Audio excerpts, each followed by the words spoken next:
Pandian store சீரியலில் today எபிசோடில் கோமதி இருந்துட்டு பாக்கியத்தையும் அவங்களுடைய ஹஸ்பண்டையும் பார்த்தோன்னே பயங்கரமாக ஷாக் ஆகுறாங்க. அங்கேயே இல்லை, கோர்ட்டில் கேஸ் போயிட்டுருக்கு, நீ எதுக்காக தேவையில்லாமல் மறுபடியும் எங்கள் வீட்டுக்கு பிரச்சனை பண்ணுறதுக்காக வரியா அப்படின்னு சொல்லிட்டு கேட்கவும், நாங்கள் ஒன்றும் பிரச்சனை பண்ணுறதுக்காக வரலை, இருக்கிற பிரச்சனையை முடிச்சுட்டு போகலான்னு வந்திருக்கோம்.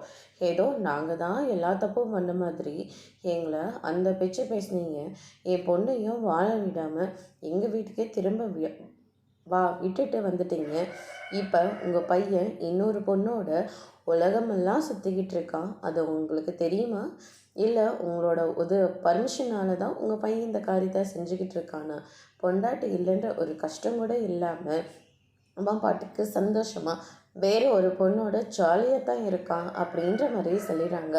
இதை கேட்டோன்னே கோமதி இருந்துட்டு பாக்கியத்தோட கன்னத்திலே பலாரும் ஒன்று விட்டுறாங்க.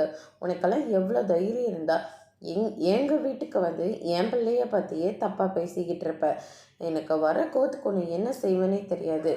இத்தனை நாள் வரைக்கும் உங்கள் பொண்ணு தான் என் பிள்ளைய பற்றி தப்பாக பேசிக்கிட்டு இருந்தா, அவள் தப்பாக மறைக்கிறதுக்காக இப்போ நீயும் உன் பொண்ணை இங்கே விட்டுட்டு போகிறதுக்காக என் பிள்ளைய பற்றி தப்பாக பேசிக்கிட்டு இருக்கியா? நடக்கிறதே வேறு அப்படின்ற மாதிரி சொல்லிடுறாங்க. யார் தப்பாக பேசினாங்க? இங்கே பாருங்கள், எங்ககிட்ட ஆதாரமே இருக்குது அப்படின்னு சொல்லிட்டு ஆதாரத்தவே காட்டுறாங்க.